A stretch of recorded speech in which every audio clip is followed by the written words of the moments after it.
Welcome back everyone, I'm Cast Haste, and today we're going to take a look at how I landed on the Dodge Viper as my choice for the daily C race at Daytona on Gran Turismo 7.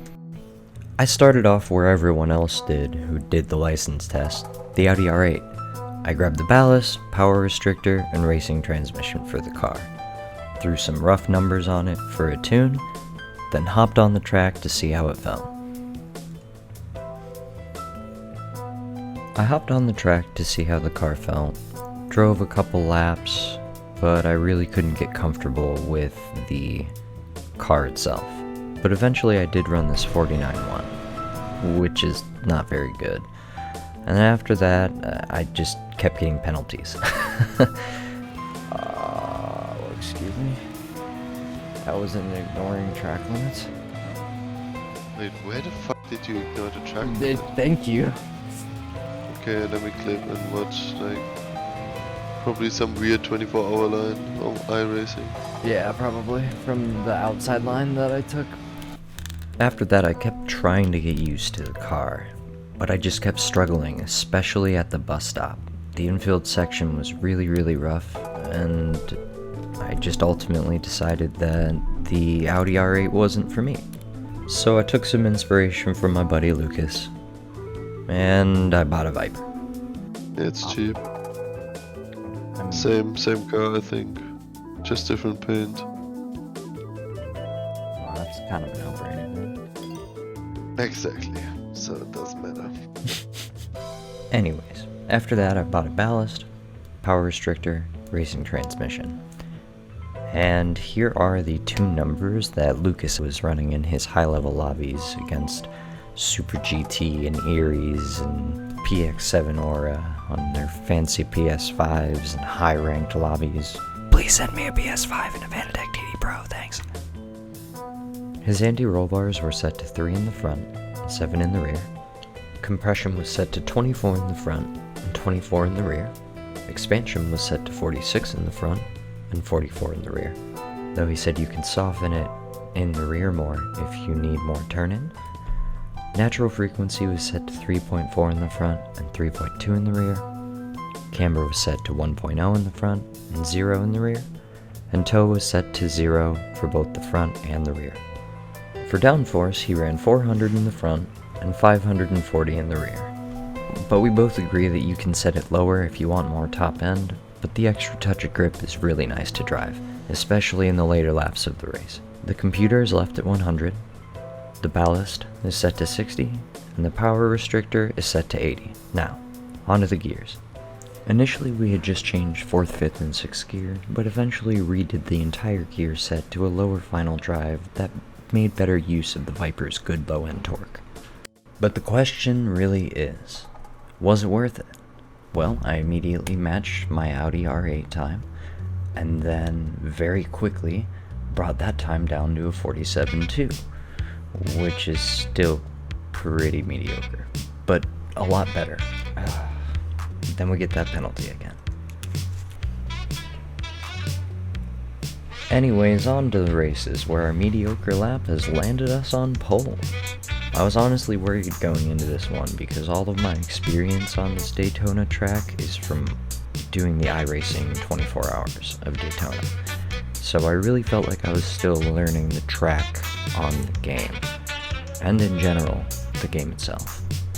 But let's go ahead and jump right into it and see how we do in the race. Going into turn 1, everyone's still nice and bunched up. It can get really dirty really quick if you don't get good pace through there, but I was able to keep a really good run through turn 1, keep it going into turn 2. Now, I have this guy right on my tail, but we're just gonna keep calm, run the Viper, and run our race. This race really seems to be a lot about consistency, not even so much running the fastest lap all the time, but consistently quick ones really does wonders on this track.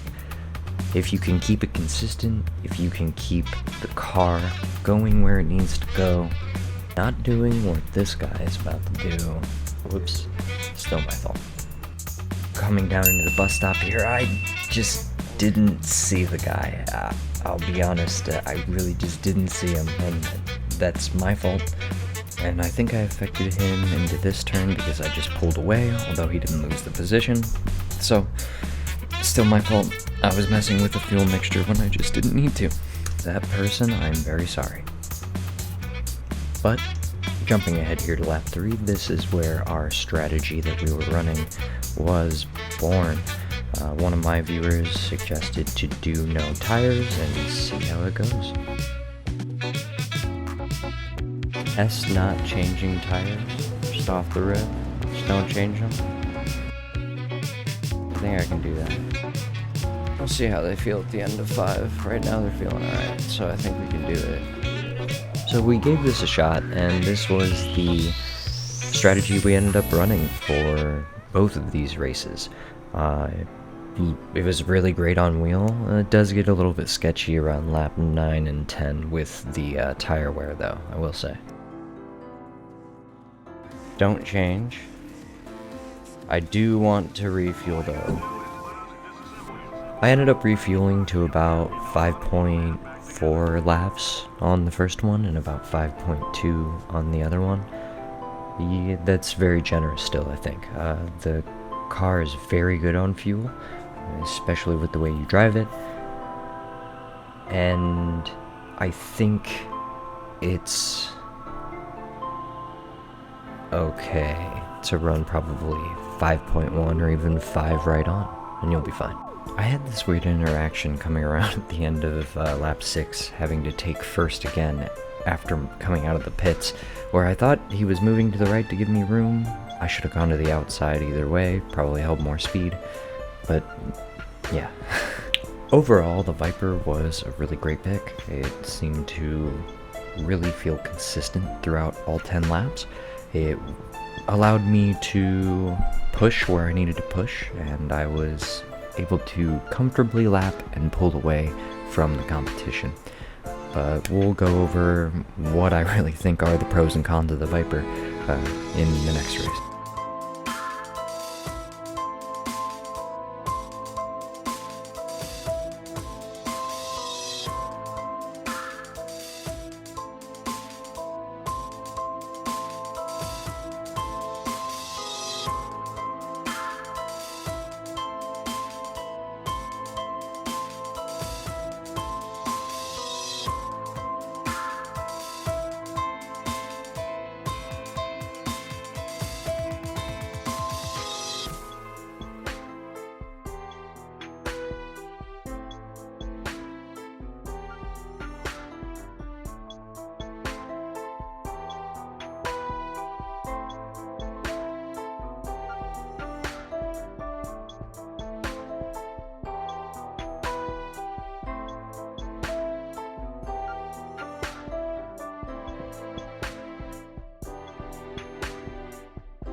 We're able to go ahead and pull this one out with the win as we pulled away from everyone once we had passed that person on lap 6 and took the win with a nice big 18-second gap.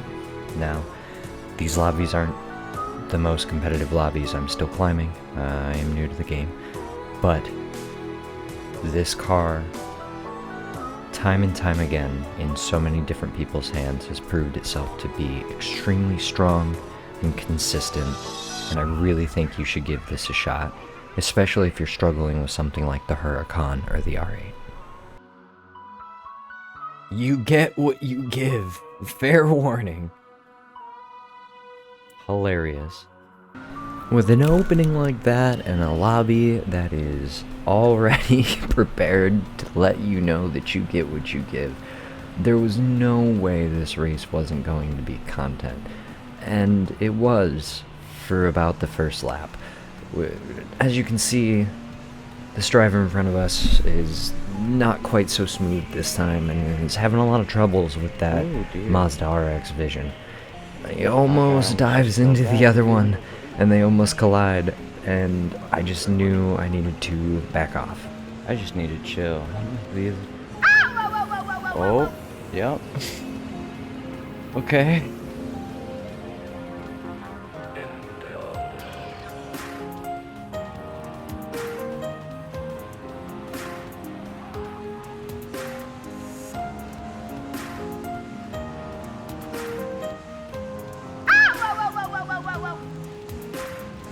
Yep.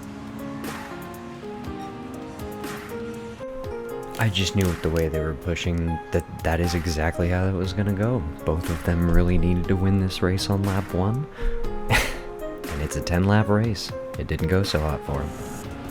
For those of you struggling with the bus stop, I just wanted to give you a tip that the brake point here is between the 2 and the 1. As you see that little black box that we just went by, that's typically what I use as the braking indicator going into the bus stop. Should help you out. Really, the rest of this race was pretty uneventful. We went for the exact same strategy that we had gone for in the previous race. No tire change and refuel. This time we went only up to 5.2 laps. But we were able to keep it steady, keep it consistent, and bring home the wins. And so really, I just want to take the time to highlight the strengths of the Viper in this race. It's consistent. It's very easy to drive. It's grippy. There aren't really any sections that feel like they're extremely cautious, that you need to be extremely cautious. And it's nice to drive. It does extremely well through the bus stop and is stable, even if you overspeed a little bit. And overall, it's great on fuel. It is fantastic with its fuel management. You can even go 6 and 4 if you want to split the difference on your pit stop and extend the amount of laps that you're doing. It can handle that, not a problem. The short shifting. This car has so much mid-range torque that you can just short shift, which once again saves fuel. It always feels like it has power, and it allows you to use a gear up really effectively to reduce wheel spin.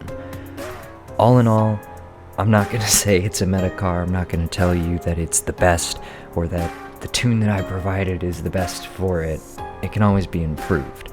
But if you are struggling with the RX-Vision, which is quite twitchy, the R8, which is quite twitchy, or the Huracan, which is a little bit easier but still on knife's edge, try this Viper.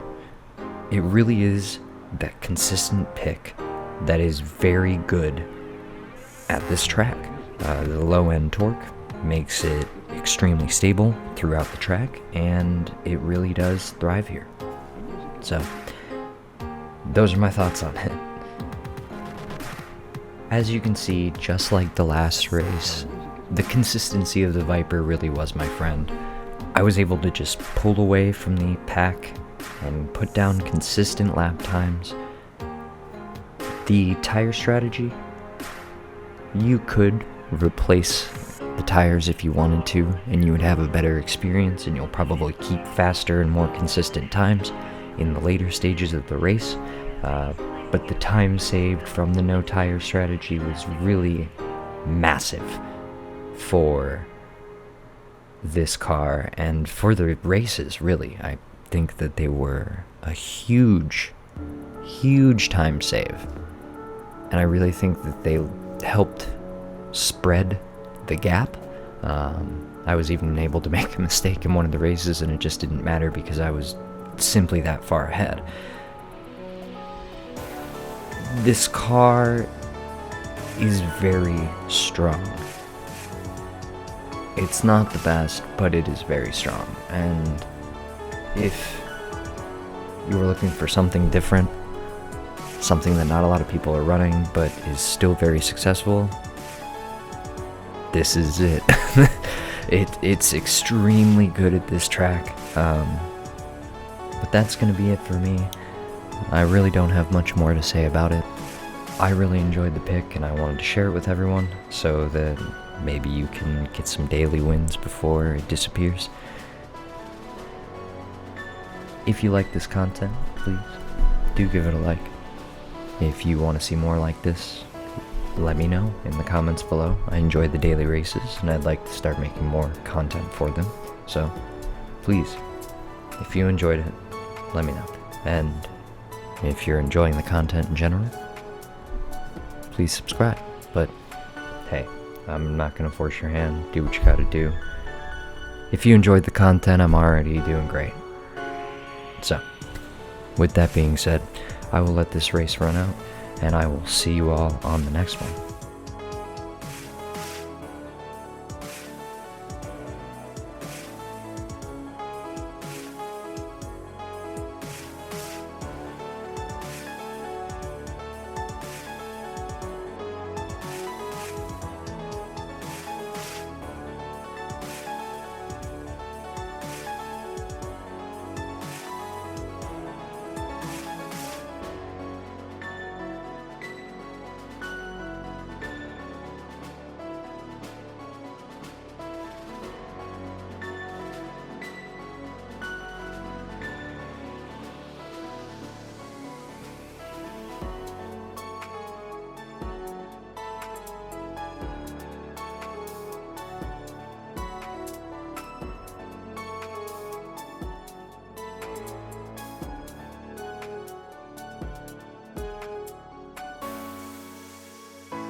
I just wanted to give a massive shout out to my friend Music After Dark.